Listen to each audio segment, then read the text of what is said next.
안녕하세요. 수의 정보 사연입니다. 오늘 하루도 수고 많으셨습니다. 지금 이 시간 따뜻한 밥 한 끼 드셨는지요? 가족과 함께 둘러앉아 웃으며 먹는 식사만큼 사람을 위로하는 순간도 드물지요.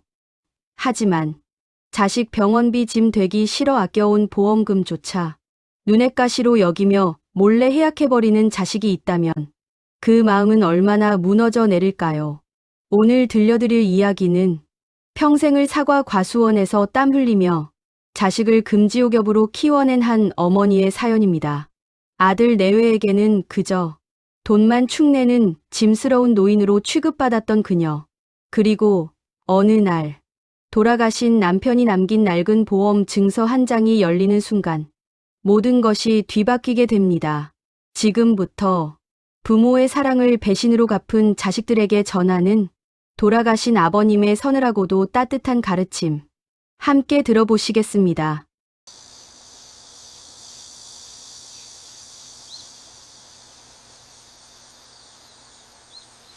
계절이 바뀌는 길목에 서면 코끝을 스치는 바람 냄새가 유난히 시린 날이 있습니다. 여러분은 그 바람결에서 무엇을 떠올리시나요? 저는 평생을 흙과 함께 뒹굴며 맡았던 그 달큼하고 풋풋한 사과 향기가 떠오릅니다. 안녕하세요. 저는 평생을 남편과 사과 과수원을 일구며 두 남매를 금지옥엽으로 키워낸 칠순의 이영자입니다. 거울을 보면 어느새 흰 눈이 내려앉은 머리카락과 훈장처럼 패인 주름살이 저를 반기네요. 우리 부부 참 열심히 살았습니다. 새벽 별 보며 나가서 달이 머리 위에 뜰 때까지 흙을 만졌지요. 사과 하나가 붉게 익기까지 농부의 손길이 70번은 가야 한다던데 우리는 자식들 입에 밥 들어가는 거 보려고 수만 번 허리를 굽혔습니다. 남편은 묵묵히 나무를 가꿨고 저는 그 나무 아래서 아이들을 업고 달랬지요. 그때는 몸이 고단해도 마음은 꽉 차 있었습니다. 저녁 밥상에 숟가락 놓는 소리, 아이들 웃음소리, 그리고 무뚝뚝한 남편이 건네던 막걸리 한 잔. 그게 행복인 줄 모르고 그저 치열하게만 살았던 그 시절이 사무치게 그립습니다. 그런데 말이죠. 영원할 것 같던 그 단단한 나무 같던 남편이 먼저 세상을 등지고 나니 넓디 넓은 과수원도 텅 빈 안방도 저에게는 너무나 큰 적막으로 다가오더군요. 혼자 남은 저를 서울 사는 아들 녀석이 데리러 왔을 때 저는 그게 효도인 줄만 알았습니다. 어머니, 이제 고생 그만하시고 서울 가서 편하게 지내세요. 저희가 모실게요. 그 말 한마디에 평생을 바친 과수원을 정리하고 정든 이웃들과 눈물로 작별하고 올라온 서울. 하지만 아들 내 집 문지방을 넘는 순간부터 저는 어머니가 아니라 눈치 보이는 객식구가 되어버렸습니다. 화려한 아파트, 최신식 가전제품들, 모든 게 번쩍거리는데 제 마음은 왜 이리도 춥고 허전했을까요? 아들 내외는 맞벌이 하느라 바빴고 손자들은 학원 뺑뺑이 도느라 얼굴 보기도 힘들었습니다. 낮에는 텅 빈 거실에 앉아 TV 소리를 벗삼았고 밤에는 아들 며느리 퇴근 소리에 자는 척 불을 끄곤 했습니다. 혹여나 내가 거실에 나와 있으면 피곤한 아이들이 쉴 수 없을까봐 숨죽여 방문을 닫는 게 제 일상이 되었지요. 부모 마음이 다 그렇습니다. 내 자식 입에 맛난 거 들어가면 배부르고 내 자식 편하면 나는 좀 불편해도 괜찮은 거. 그런데 그 배려가 당연한 권리가 되고 나중에는 짐짝 취급을 받게 될 줄은 꿈에도 몰랐습니다. 어느 날 밤이었습니다. 목이 말라 물을 마시러 나가려는데 거실에서 들려오는 낮은 목소리에 발걸음이 얼어붙고 말았습니다. 여보, 어머니, 저 암보험이랑 연금보험 매달 나가는 돈이 얼마야? 그거 합치면 우리 민수 영어 유치원 보내고도 남겠어. 차라리 그 돈으로 애들 학원 하나 더 보내는 게 낫지 않아? 며느리의 짜증 섞인 목소리였습니다. 가슴이 철렁 내려앉더군요. 하지만 더 제 가슴을 후벼판 건 아들의 대답이었습니다. 그러게. 어차피 7순 넘으면 아파도 병원에서 다 알아서 해준다는데 굳이 저 비싼 걸 유지해야 하나 싶네. 어머니한테 말씀드려볼까? 아니지. 어머니 성격에 절대 안 깬다고 하실 텐데. 제 이름으로 된 보험 몇 개. 그게 그들에게는 그저 아까운 생돈처럼 보였나 봅니다. 저는 그저 나중에 혹시라도 큰 병 걸리면 자식들에게 병원비 좀 지우기 싫어서 젊을 때부터 먹고 싶은 거, 안 먹고 입고 싶은 거 안 입어가며 꼬박꼬박 부어온 것들인데 말이죠. 그 보험증권 한 장 한 장에는 제 땀과 눈물, 그리고 자식들을 향한 마지막 배려가 담겨 있었습니다. 그런데 그게 그 아이들에겐 그저 욕심이자 낭비로 보였던 겁니다. 벽 하나를 두고 무너져 내리는 억장을 부여잡으며 저는 소리 없이 울음을 삼켰습니다. 불길한 예감은 왜 한 번도 빗나가지 않는 걸까요? 어느 날 집에 낯선 우편물이 왔습니다. 떨리는 손으로 뜯어본 봉투 안에는 믿을 수 없는 내용이 적혀 있었습니다. 제가 20년 넘게 부어온 종신연금 보험과 고액 암보험이 해약되었다는 안내문. 눈앞이 캄캄해지고 손발이 차가워졌습니다. 설마 하며 장롱 깊숙이 숨겨두었던 인감통을 열어보았죠. 역시나 비어 있었습니다. 아들이 제 인감과 신분증을 몰래 꺼내 대리인 자격으로 해약 환급금을 받아 자기 사업 자금으로 써버린 겁니다. 피가 거꾸로 솟는다는 게 이런 기분일까요? 배신감보다 더 큰 것은 참담함이었습니다. 내가 낳고 기른 자식이 도둑이 되어 내 노후를 훔쳐갔다는 사실을 어떻게 받아들여야 할까요? 저녁에 들어온 아들을 붙잡고 물었습니다. 내가 어떻게 그럴 수 있니? 그게 어떤 돈인데? 하지만 아들은 오히려 당당했습니다. 엄마, 요즘 세상에 이런 보험 다 사기예요. 물가 오르는 거 보면 나중에 받는 돈 똥값 된다고요. 제가 그 돈 굴려서 나중에 더 크게 효도할게요. 급해서 좀 썩기로 써니 아들이 도둑놈입니까? 그 뻔뻔한 얼굴을 보며 저는 깨달았습니다. 내 품 안의 자식은 이미 오래전에 사라졌다는 것을요. 보험 해약 사건이 있고 얼마 지나지 않아 며느리와 아들은 본색을 드러냈습니다. 어머니, 집도 좁은데 이제 공기 좋은 곳 가서 친구분들도 사귀고 하셔요. 여기 서울 매연이 노인네 건강에 얼마나 안 좋은데요. 아들이 내민 것은 경기도 외곽의 한 실버타운 팜플렛이었습니다. 말만 번지르르한 실버타운이지 사실상 값싼 요양원이나 다름없는 곳이었죠. 여보, 어머니 짐은 내가 미리 좀 챙겨뒀어. 계절 옷만 챙기면 되지. 거기서 다 준다니까. 며느리는 벌써 제 짐을 박스에 담고 있었습니다. 테이프 뜯는 소리가 제 살점을 뜯어내는 것처럼 들렸습니다. 평생의 안전장치였던 보험을 다 뜯어가고는 이제 돈 안 되고 집만 되는 늙은 몸뚱이마저 치워버리려 하는 것이죠. 현대판 고려장이 따로 없었습니다. 엄마, 이제 그만 욕심 버리고 요양원 가세요. 그 말이 환청처럼 귓가를 맴돌았습니다. 저는 힘없이 짐 가방을 바라보았습니다. 갈 곳 없는 늙은이의 서러움이 뼈에 사무쳤습니다.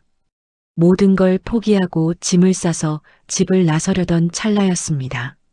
정적을 깨고 초인종이 울렸습니다. 누굴까? 이삿짐센터 사람인가? 아들은 혹시나 보험사에서 환급금이 더 남았나 싶어 득달같이 달려나가 문을 열었죠. 문 밖에는 대형 보험사의 보상팀장과 법무팀 직원이 서 있었습니다. 그들의 표정은 서리발처럼 차가웠습니다. 해약권 때문에 오셨나요? 돈 입금 다 됐는데 왜 또 오셨어요? 아들이 퉁명스럽게 물었습니다. 하지만 직원은 아들을 무시한 채 저에게 정중히 고개를 숙였습니다. 이영자 고객님 되십니까? 저희는 고객님의 자산보호 및 지급 절차를 위해 방문했습니다. 아들은 코웃음을 쳤습니다. 아, 글쎄, 보험 다 깼다니까요? 그때 직원이 서류 가방에서 두툼한 서류 뭉치를 꺼내며 단호하게 말했습니다. 아드님, 뭔가 단단히 착각하신 모양인데, 최근 해약 시도하신 그 보험들, 이영자 고객님 본인이 계약하신 게 아닙니다. 순간 거실에 찬물을 끼얹은 듯 정적이 흘렀습니다. 이 보험들의 실제 계약자와 납입자는 돌아가신 남편분, 김철수 님이셨습니다.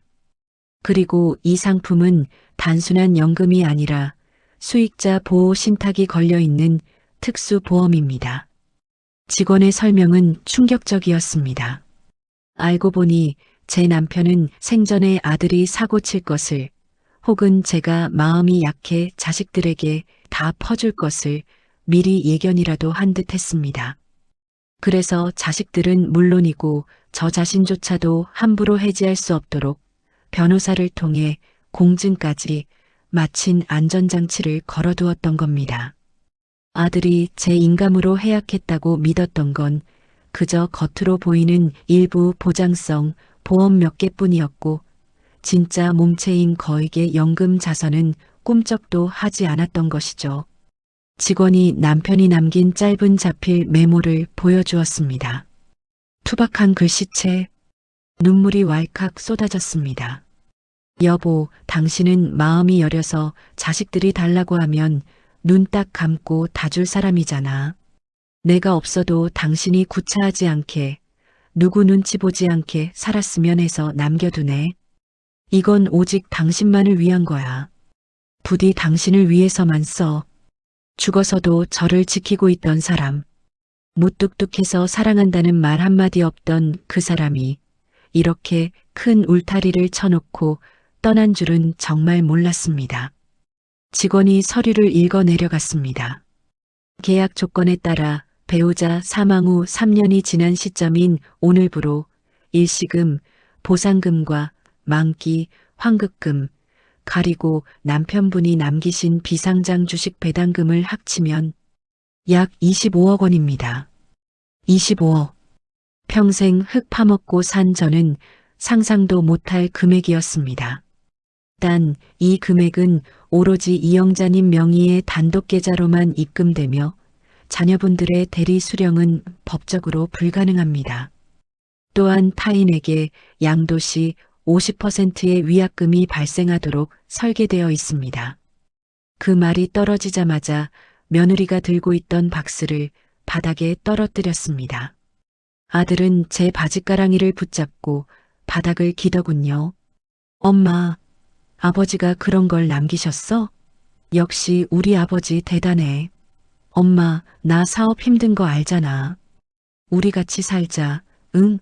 내가 실버타운 당장 취소할게. 내가 미쳤었나 봐.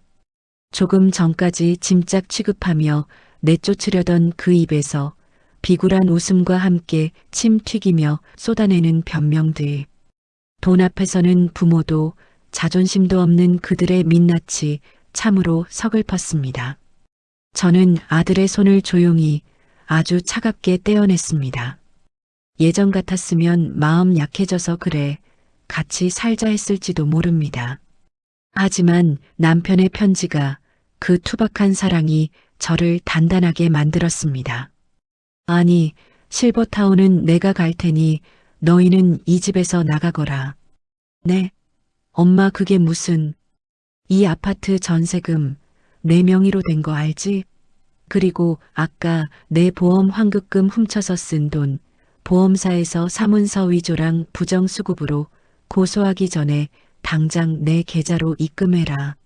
못하겠다면 감옥에라도 가야지 어쩌겠니? 며느리가 사색이 되어 소리쳤습니다. 어머니, 저희더러 길바닥에 나앉으라는 말씀이세요? 저는 싸늘하게 웃어주었습니다. 너희가 나를 길바닥으로 내몰려 하지 않았니?